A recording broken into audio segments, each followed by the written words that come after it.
all-new Mr. Chris Show Underground. Once again, bringing to light what the dark powers keep hidden. And now, Mr. Chris. Assassination, coup attempt, sedition, treason. These are very serious words. However, is it possible that the United States is seeing this right now in the first week of this Red October surprise in 2020? We have the POTUS and we have other key members in the government that all of a sudden seem to be falling prey to the virus. And they haven't before. And it's exploding, it seems like. Well, this is a possibility. And this is something that could have been engineered by the Illuminati, by the deep state. Also, is it possible to glimpse the future, to see things and to plan these things? Is it possible that both sides are using technology, whether terrestrial or extraterrestrial, to do something like this? Is that even possible? And what does this lead to? What's the aftermath? What are the implications? Well, thankfully, we have a voice that can tell us truth from the underground. And we're going to be speaking with none other than Estas K. Brown about these very topics and try to get some answers and figure out what's going on. And we'll do that right here when we get back on the Mr. Chris Show Underground. The views expressed on the Mr. Chris Show are not necessarily those of Mr. Chris, his guests, sponsors, advertisers, or broadcast providers. The content provided by the Mr. Chris Show is intended solely for the purpose of entertainment. Reference to any persons, places, objects, or ideas is strictly coincidental. Everything presented herein is the exclusive copyright of the Mr. Chris Show.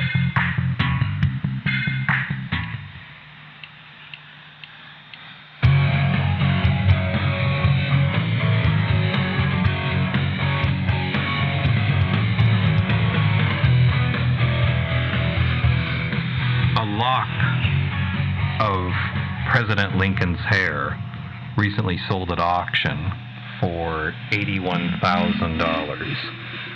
So, what's the significance? Does it mean anything? Well, it could mean something. And there is actually speculation regarding that. And furthermore, there's actually an event that just occurred, just happened recently here in the last few days, that was pretty shocking for the media in general, worldwide. And that was the announcement that Trump tested positive for the virus. And that was met with media frenzy all over the world, various types of speculation. And of course, I have my own speculation. So with that, I'm going to see if Estas K. Brown is on our secured line. Mr. Brown, are you connected? Hello, Mr. Chris. Yes, I am connected. How are you? Oh, I'm fine. I'm glad to hear that you're doing fine as well. So, Excellent. Thank you very much. we had quite a bit of news over the last few days. Of course, there was the debate in Ohio for the American presidential election process. This is the debate between the two main candidates, of course. And then, all of a sudden, the world was hit with information that Trump tested positive for the virus. However, Biden was not, he was tested, but was not positive. His wife was not positive. Trump's other family wasn't positive. So you've heard about this, of course. Of course, Mr. Chris. That, as you so clearly mentioned, has been worldwide news. And obviously, being outside of the United States, as well as for people living in the United States. Most news about your president, Donald Trump, is always negative. Right. Well, of course, I found it rather shocking, and almost everybody found it shocking, including the mainstream media. But the mainstream media, though, was quick to do two things. Number one, they reported on social media posts of various types of people saying, wow, President Trump has the virus. Well, it serves him right for not wearing a mask, and, putting it down to Michael Moore saying, well, I think he's faking it. Then we had people saying, I've never wished for anybody's demise, but in this case, I do. There was just an entire gamut of a response on this, a frenzy. It's almost like, you had sharks in the water and, you dropped in some fresh bloody chum. Agreed. But as I told you before, Mr. Chris, the entertainment industry / mainstream media news is nothing but a right hand of the Illuminati. Whatever narrative they wish to push is essentially a commandment for either the entertainment industry or the mainstream media news. So it came of no surprise to me that I was just hearing so many negative things about your president, Donald Trump. It's just amazing to me that anything and everything about Mr. Donald Trump here can always be spun in a negative manner against him. And again, the intent here is just to manipulate the sheeple minds in your country. Right. Well, like I said, there was a story September 15th regarding an auction of the American president Abraham Lincoln's hair for $81,000, and at the time I didn't think much of it. However, since then I've heard rumors of people saying, is this a message that was purposeful to be sent out to operatives to go ahead with some plan, a plan involving the current POTUS? So that was something I heard about, and then all of a sudden this thing with Trump and the virus came up, and then I put a couple other things together, and it seemed like, what if this was the assassination attempt that I've been hearing about through the channels? Furthermore, what if somebody purposely coated the entire podium, microphone, wiped it down with basically fresh viri specimen, and basically laid a trap for Mr. Trump, who then was going to take it. Sooner or later, you're touching a podium, you're going to touch your face, you're going to touch something on you and not think of it. And then he was hugging his wife afterwards. There was a lot of interaction. So that has come up, and it's a very good possibility because there's another tie-in with the Senate hearing and the outbreak there as well. So what do you think about that? I would not be surprised, Mr. Chris, that this was an assassination attempt of another American president, although in a much more clandestine manner than the first time. Obviously, I'm referring to the assassination attempt of President Kennedy 40, 50 years ago. I would believe that the American populace at this point in time would find it rather strange for the president's bodyguards, the Secret Service, to not take much stronger precautions as they just so lack against JFK's assassination back then. I would think that they would be better prepared for something that obvious. So I would think, yes, an attempt like this would have to be a very clandestine approach here. Yeah, and taking a look at everything, taking a look at the fact that there was reportedly 11 debate supporter personnel that were tested positive, it looks like something got out of hand there regarding the people that were present at the debate. The person setting it up, the promoters, could have been accidental.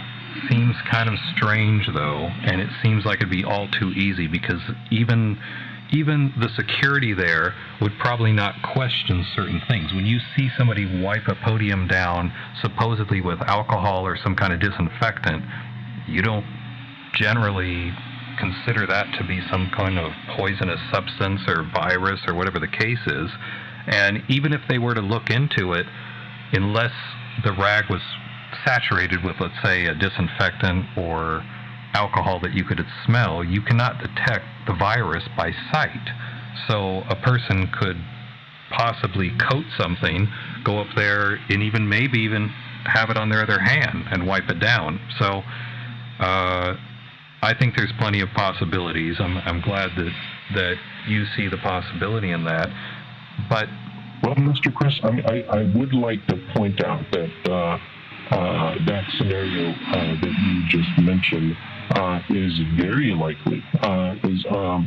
Not for all intents and purposes, I do not really discount the possibility of any Secret Service members that might be taking care of the podium scene as it's being wiped down, for them to think that such an operation would be possible, because, as I mentioned before, the CIA constitutionally is not allowed to operate in U.S. soil or on U.S. soil. You have to keep that in mind.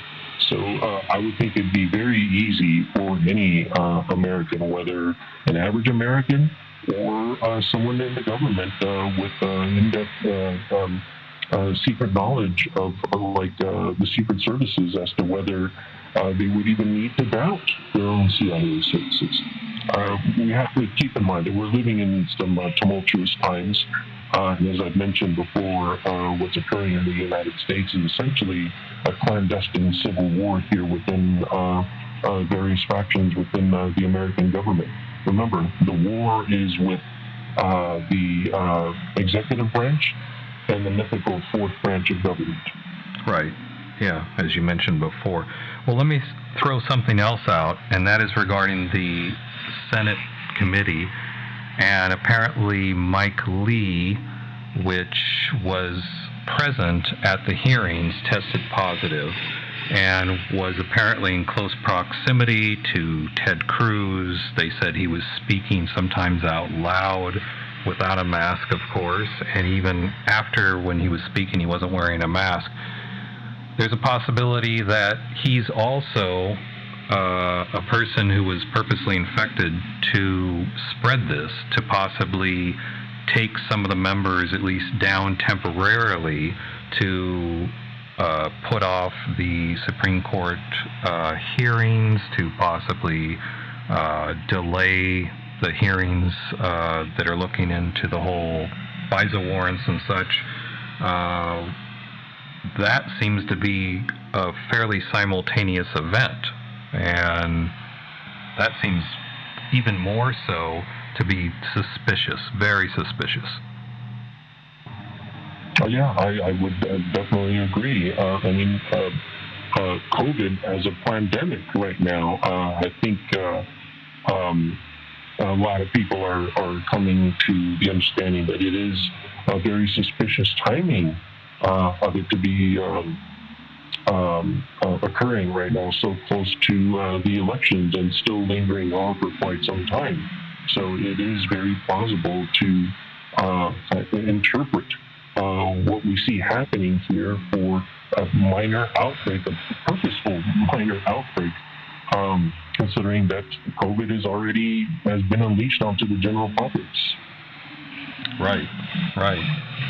I find, like you said, the timing to be extremely suspect, and the various members here that are being tested positive seems to be odd to me.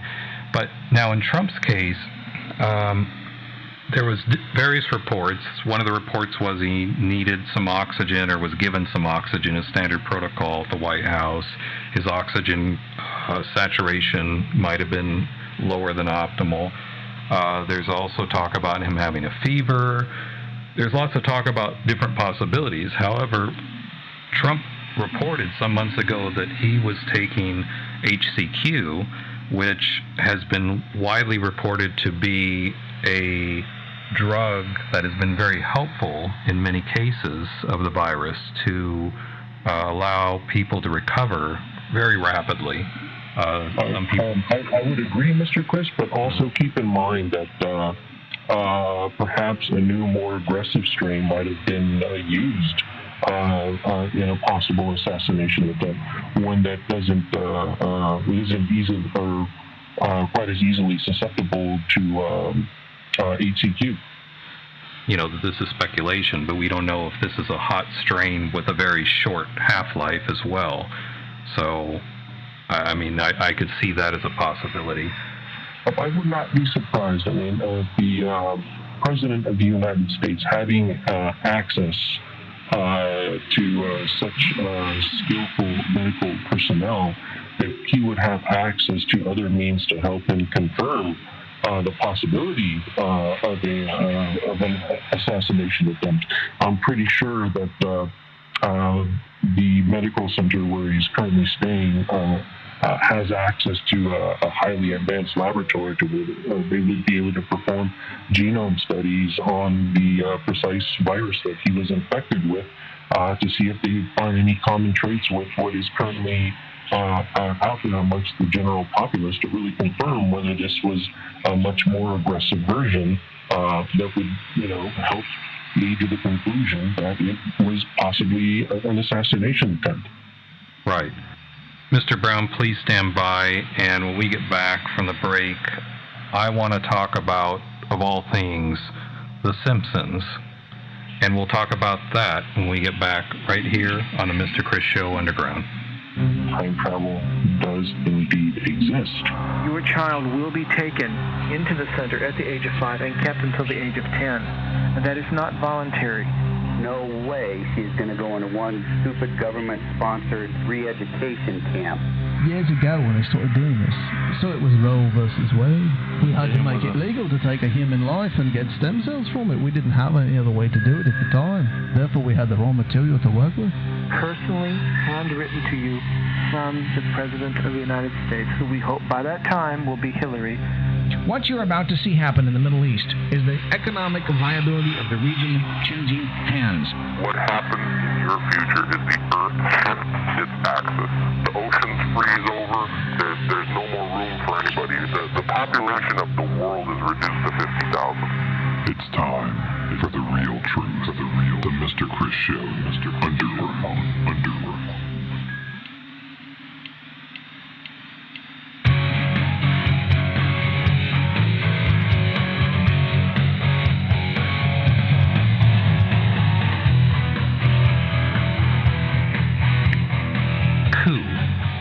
Or coup d'etat.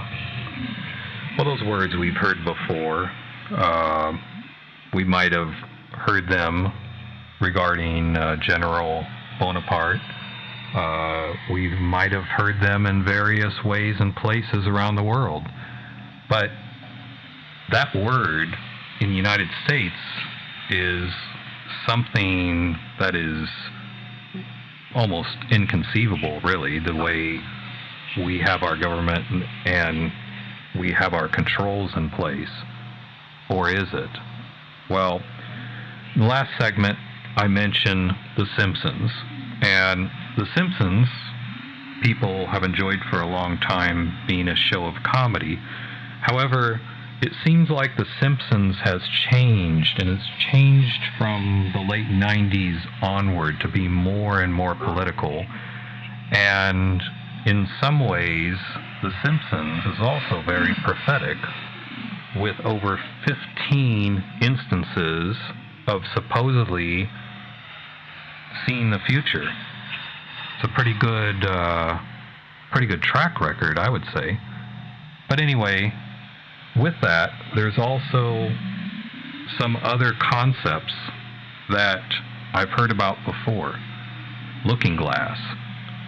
So, Mr. Brown, are you aware of these tie-ins, the Simpsons prediction of the future? Mr. Chris, there's certain things that I can't actually confirm to you, but I mean, what I can say to you is that it is entirely possible. Specifically with respect to what we have spoken about in the past regarding secret societies, the Illuminati, and how they have really extended their level of control, not only into, or their tentacles of control into foreign governments, but also into the minds of the general populace. You have to understand that with the increasingly diminishing power of religion, you have to understand that the deep state or the Illuminati have had to try and figure out other ways of trying to manipulate people. One of the big things used by religion was idolatry. Obviously, religious figures, saints, even just a simple cross was the cause of some particular people splitting off of Catholicism and starting their own religion, minus all of the idolatry. Now, in the absence of that power, the Illuminati, through history, has had to try and reinvent idolatry. And they have essentially accomplished that with the entertainment industry. Now, you may ask, I mean, how is that entirely possible? Well, obviously by making TV episodes, movies, as they have changed across history since the invention of the modern day television. TV shows, movies used to be much more conservative than they certainly are now. There are many things that are portrayed that any mainstream media news source will tell you, well, it's just a movie. No, it's not just a movie. The entertainment industry, from movies to rock stars, have reinvented the need for idolatry. Hence, it has increased the power of the entertainment industry, and why you see the Illuminati investing so much money into the entertainment industry. Billions of dollars, hundreds of millions of dollars are spent in making just a single movie nowadays. Right. And it's that way for a reason. But at the same time, the way the Illuminati have controlled foreign governments and even the government of the United States through secret societies, they have also established the same within the entertainment industry. That's what I can confirm to you. Specifically, with screenwriters like Mr. Refresh my memory, Matt Groening, is that correct? Correct. The creator of The Simpsons. He, I mean, you have to imagine, for him to have predicted so many future events so accurately kind of makes you wonder, who is this person, the simple creator of a cartoon show, to be so accurate? How is that entirely possible? Is this man a prophet? Who is he?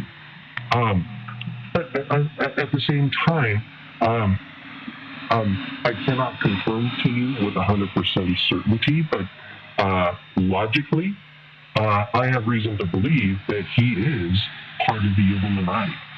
Being part of the Illuminati, he can be exposed to certain bits of information that have been used by him to try and manipulate the general populace. Well, now, let me give you an example here. Out of the 15, there's a few things that stand out. The first one is the Donald Trump presidency. In an episode from the year 2000 titled Bart to the Future, there is, in the episode, Lisa, Bart's sister, takes over after President Trump apparently ruined the economy. I mean, that's well in the past. There's another episode that is very interesting. Disney owns Fox. In 1998, there's a scene in The Simpsons, and it shows 20th Century Fox as a division of the Walt Disney Company. And then the last example I'm going to give right here, which really stood out to me, was a 93 episode where a Japanese factory worker accidentally spreads the contagious, quote, Osaka flu to Springfield, and the townspeople rush to find a cure. So, you know, that one, you could say, well, there's been different viruses. You might be able to speculate on the Disney Fox thing, you know. But the thing about the Trump presidency from 20 years ago, that's really hitting close to an accurate prediction, almost as if the person had a glimpse into the future. Well, precisely, Mr. Chris. That's what I've been trying to tell you. So there's two possible scenarios here.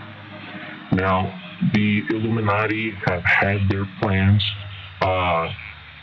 written, which were supposed to have started at certain points in history, which could have been divulged to famous Illuminati members like Mr. Matt Groening, and he just so happened to create some episodes based on the master plan that he may have heard of. Or, and this is where we get to speculation on my behalf here, Mr. Chris. Such technologies as Project Looking Glass, as you have mentioned. Now, Project Looking Glass is supposed to be a technology that was built upon reverse engineered alien technology from the 1947 UFO crash at Roswell. Now, it was rumored that the alien beings used this technology to actually help propel their their spacecraft to wherever it is that he wanted to move by using this technology and incorporating their thoughts with it. They had, from what my understanding, a little special device, almost a crown of sorts that they put on their head. And they sat, their pilot chairs were also equipped with this technology that enabled them to focus their thoughts on this technology to help them propel their craft to wherever it is that they decided to move towards based on what they were able to see in the future with this technology.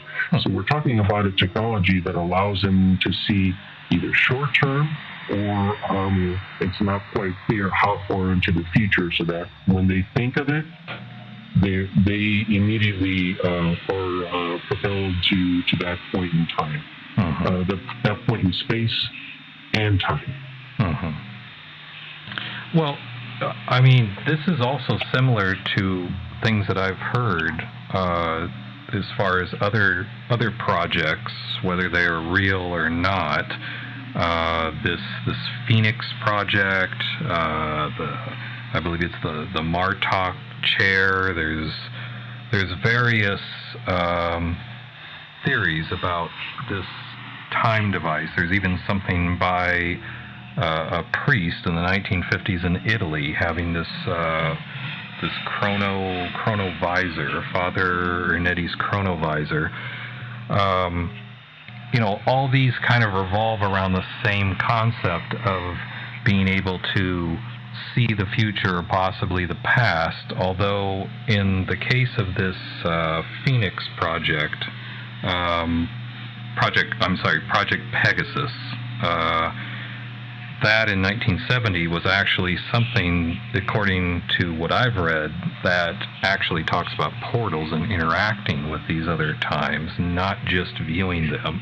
Of course, this is all just speculation on what I know, read, and heard, and people I've communicated with.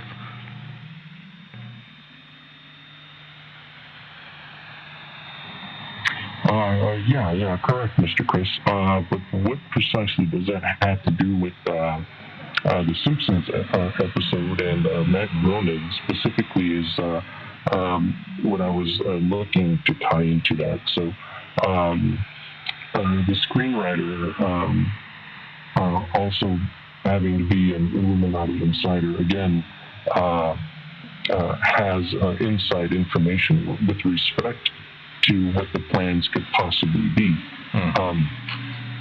It is very likely that he knows someone that has direct access to this kind of technology, that they can actually look into the future and kind of predict and try to plan ahead based on what they were able to see. Right. Now, it just so happens that he just was somehow allowed to divulge this information in several of his episodes. Obviously, there's no real damage done at the time of release, but to see it come to fruition 10, 20, 30, 35 years into the future is what can be jaw-dropping to many people. Mm-hmm. Well, there's even a recent story about The Simpsons and showing an image of Trump in a coffin. Of course, that's very recent, but it's also kind of strange because it's well before, I think it was a month or two before this recent test of Trump being positive. Maybe they're looking to the future, maybe it's wishful thinking, but it was fairly eerie as well. Too coincidental, if you were to ask me, Mr. Chris. Yeah. Well, I understand that there are certain things that you can talk about with us and certain things you can't for reasons, and I'm not going to question you or go into those reasons for reasons. Well, Mr. Chris, while we're on that subject, though, I did want to point something out, though. It just so happens that the screenwriter, Mr. Matt Groening, also happens to be one of the passengers listed in Mr. Jeffrey Epstein's flight log with flights to his fantasy island.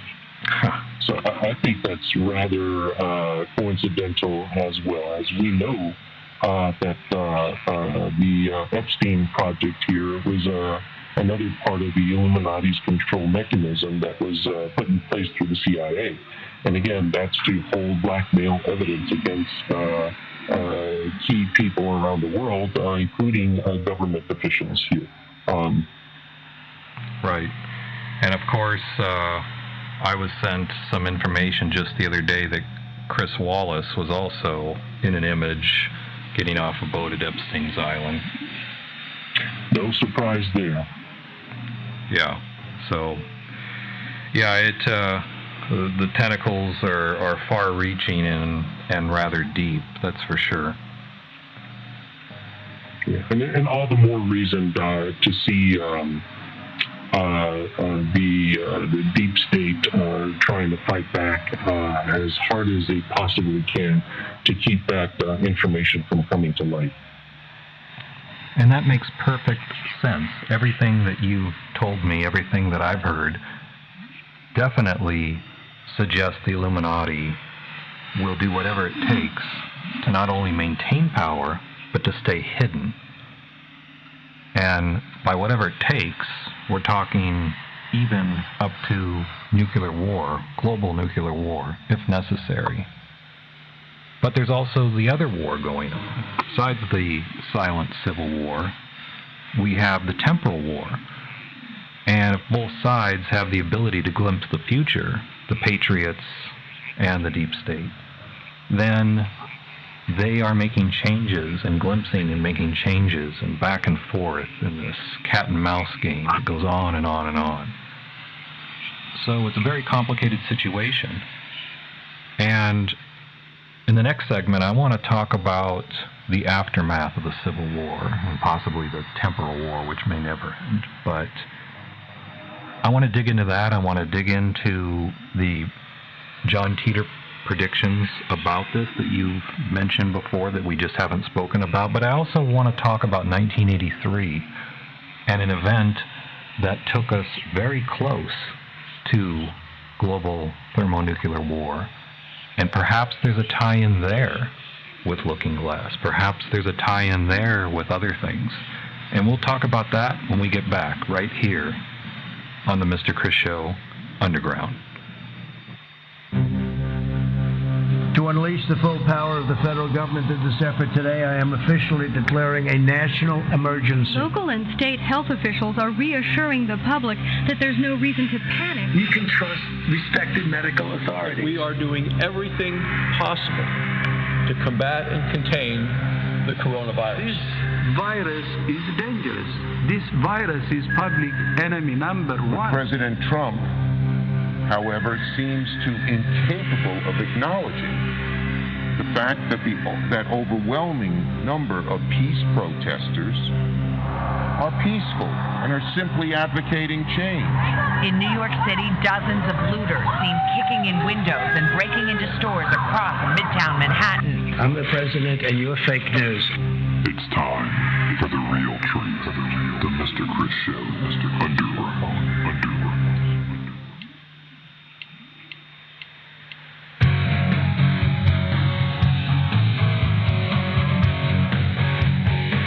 So speaking of the future, speaking of prediction,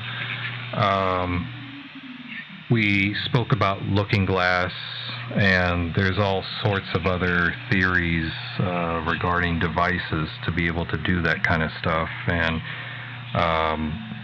there's also a person that we talk about time and time again, which is John Titor and his predictions. And we spoke about the Civil War, but it hasn't broken out, at least that we see at the moment, or maybe it's in earliest stages. But I wanted to touch and to delve into after the Civil War and what happens beyond the conflict. So why don't you start with that? Well, Mr. Chris, there's many different topics to discuss with respect to the aftermath. Okay. I mean, to start off, there's the advances in physics or technology, which enable, I guess, mankind of John Titor's adult era, obviously to invent time travel. There's also the aftermath of rising up from the ashes of a global nuclear war. That is a topic in and of itself, and that's what I'd like to focus on specifically. Okay. So we have to keep in mind, this is all tied into Illuminati. It's all tied into the secret societies. And again, the sole reason for the establishment of the fourth branch of the United States government, the shadow government. Right. Now, as we discussed, as we discussed before, specifically, the shadow government was born out of the need to have to plug a hole in the United States' greatest fallacy. And again, that was an inconsistent foreign policy. With the establishment of the shadow government, the United States was able to have something that's much more consistent with respect to the projection of our superpower amongst the rest of the world here. In that it didn't matter that every 4 years we could have the possibility of a change in foreign policy, obviously with a new president that would come in with different ideas. With a more solid foreign policy, other governments, other nations will actually see less of a weakness in us here, and that's the projection of our power consistently and solidly is the whole reason for establishing a shadow government, and that, from my perspective, is also a weakness. And you think, well, why? I mean, if we ended up creating a shadow government to make us weaker, stronger in the eyes of foreign nations, why would that be a weakness as well? Well, keep in mind here that what we are seeing is precisely the reason, because it can be hijacked. The creation of secret societies here is what has weakened us in the United States internally, specifically because we are seeing a war right now between the CIA and the National Security Agency. That's precisely what we're seeing. Fighting to control who really runs the government. Now, it's my understanding that the United States Constitution is the one document to govern everyone. Is that not true? Yeah, that is the prevailing thought, at least in the United States. Correct. And the reason for also establishing the 3 branches of government. And just like in my country and many other democratic nations, there's an executive branch, there's a legislative branch, and there's a judicial branch. Those are the 3 most common traits in any form of democratic government. I don't care what nation it's in. The notion of a president is what can change slightly. You might have presidents that are technically appointed by the majority party, as it is in many other countries, but nevertheless, that is what is supposed to be giving strength to the people within the country. And that is what has precisely been exploited, not just in the United States, but also in pretty much every form of democratic government, because the tentacles of the Illuminati has extended outside of its origin, which is within the European nations, but also through the United States and into other foreign countries. Again, through the control of secret societies here. All 3 of those branches of government have been exploited and, in essence, hijacked. And that's why that shadow government structure is what introduces a weakness into the democratic form of government, because it can be hijacked. And that's the whole purpose of what I believe one of John Teeter's primary tasks to travel back in time is not necessarily just to warn people of an impending civil war, but at the same time to try and instruct people on how to prevent that, because in his mind, and I have come to the same conclusion, it's next to impossible to prevent this civil war. The very fact that the mainstream media is manipulating many people's minds here and has so much control over it by that nature alone confirms to me that it's next to impossible to try and convince people of the existence of the deep state within the United States. So, right. Now, from what I understand, though, our timeline is not John Teeter's timeline. Is that correct? Many opponents of the John Teeter story would even disagree with that, and in some cases agree with it, if they just so happen to believe the story a person actually traveling back in time. But basically what he described as a multiple worlds theory was his entire line of reasoning for him stating that his timeline is different from ours. Not only that, based on the fact that his predictions were that a civil war would start around the 2004-2000 timeframe, and that they culminate in a global nuclear war around the year 2015, because it just so happens that the Civil War takes 10 years to progress in such a negative fashion that it took 10 years for our foreign policy to completely disintegrate enough for all of our for all of the monsters that the United States has created to completely overwhelm not only the United States but the rest of the world, culminating in a global nuclear war. Well, let me sidetrack just for a second, since we're speaking about this time theory, and we spoke of looking glass and so on and so forth, and changing the future through changing the past. Now, Mr. Chris, before we sidetrack, can I briefly mention, I guess, what I believe John Titor's key reason for coming back in time is in order to prevent for the creation or the establishment of a shadow government.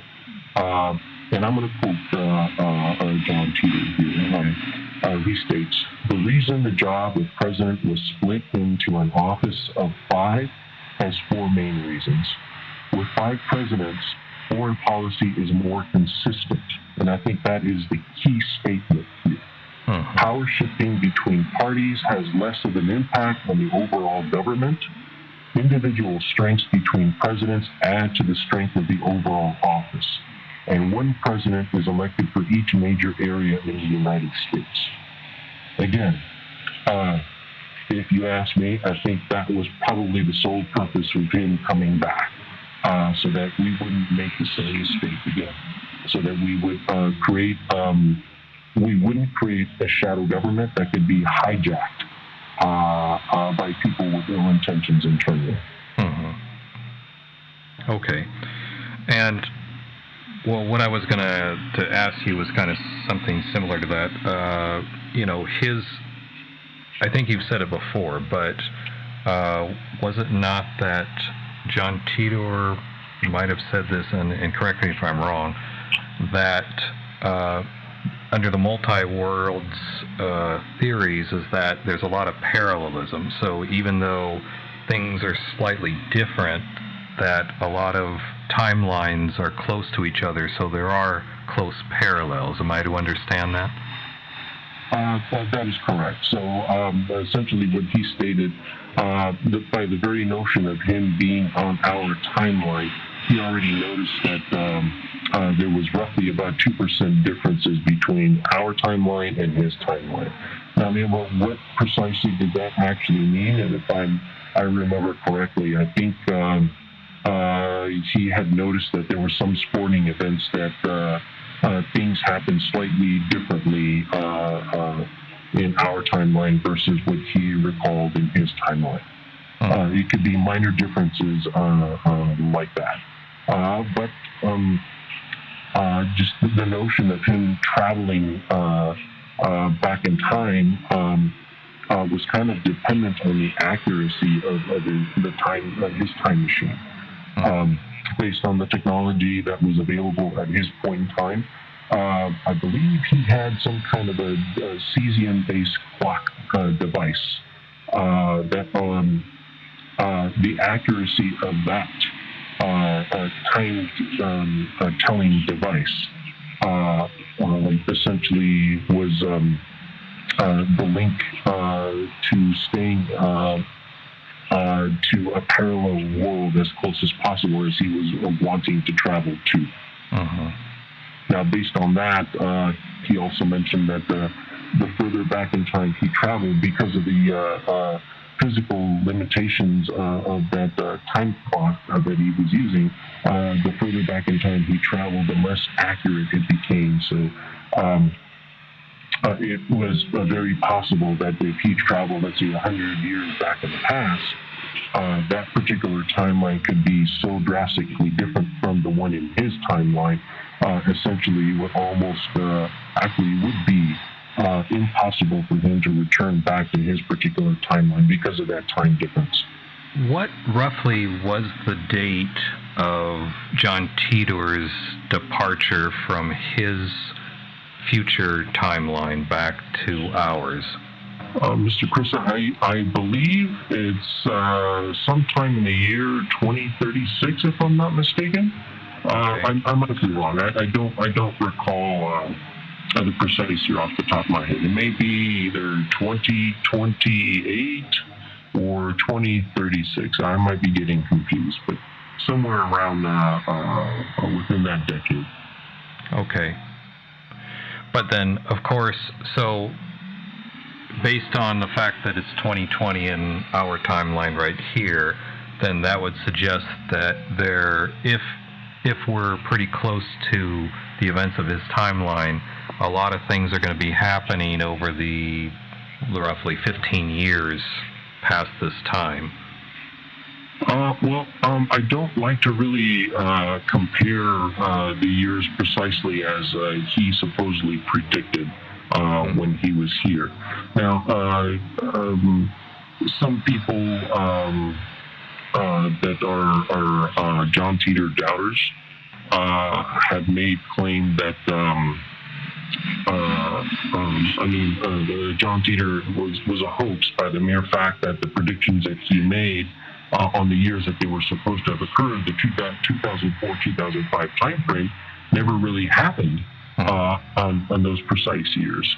But if I may, he said the U.S. Civil War would start around the 2004-2005 time frame. The 2009 year, which would be the second election in which, he made it sound like that portion of the Civil War was when the Civil War became physical, hence a 10-year timeline. 2004, 2005, 10 years from there, in the year 2015, is when, according to him, our foreign policy had disintegrated so much that the monsters at which we were responsible in creating, and here I'm referring directly to China, North Korea, and over conflicts between Russia, Ukraine, and over in the European Union here. Roughly about the 2015 timeframe was when international relations deteriorated enough to where these other countries were able to start launching nukes, not just against the United States, but us against them, but essentially just perceived enemies. And I believe he alluded to the European Union having established a European Union army in our absence, and advancing towards Russia, which that is what triggered the nuclear response from the Russian Federation against the European Union and us, the United States, since the European Union and the United States are what form the Western governments, or essentially the Illuminati control portion of the Western world. But also in the East, China having no enemy with us any longer, it gives them, it emboldens them to essentially forcefully annex all of the Asian nations, and from there trying to wage war against Australia. So when Russia launched against the EU and us, China launches against Australia and us, and obviously we counter both sides of the globe. We launch against China as well, and we also launch against Russia. A short 30-minute global nuclear war that wipes out more than 3 billion people off the face of the earth. Now, let me ask you, was there any mention at all, as far as you know, of what John Titor said? Did he mention anything about the September 26, 1983 incident in Russia with Stanislav Petrov, who's been credited the man who saved the world because of averting nuclear war, because the computers were telling him, which he disregarded, that there was missile launches, up to 5 different launches from the U.S., which he disregarded because he did not see proof for that. Was there anything in any of his predictions about this? Not that I am aware of, at least the predictions that I've read. There's only been one particular website that I have consistently gone to read John Titor's posts, although I know that in the past the posts were originally made on the 4chan anonymous board. At least the ones that I have seen were pretty much copied over from that anonymous board over to the DonTitor.com website. And that's what I've referenced back and forth over the years. I see. Well, I bring that up because apparently that's the closest we've come to nuclear war in the past 40 years or so, or actually since the Russian missile crisis. And the weird thing about that, for whatever it's worth in the story or how it's told, is that the computer malfunctioned. The computer gave warnings of launches towards Russia, and there was a total of 5 supposed launches, and he held off the retaliation, held off the response, which then was settled because nothing actually happened after the missiles were supposedly coming in where they could see them in Russia. The weird thing is, from the story, that error never happened since. So it was like a one-time, and nobody can explain it. But I was just curious if that's ever come up in anything, because that's the closest we've come so far. Well, at least that the world knows of. Maybe there was other events that we don't even know, but we possibly were in global nuclear war at that time. Well, Mr. Chris, I have never heard of such a thing, although that scenario you just described sounds verbatim, almost like the script from the movie War Games. And roughly about the same time period, like 1983, if I'm not mistaken. I think you're right. I know in the past, and actually in this show, we've talked about how sometimes people in the entertainment industry who are part of the Illuminati secret societies have divulged inside information from the Illuminati. So that might very well be the case, that the War Games script might have actually been information that was divulged out to the general public as something that could have possibly happened. Yeah, I actually hadn't even thought of that, and that's an extremely good angle. Well, anyway, this hour has gone by. I think we need to terminate the link for now, and I hope to speak to you again in the future about another topic, assuming we're all here. Does that sound good? Yes. Okay. Well, thank you again, Mr. Brown, and this has been the Mr. Chris Show Underground.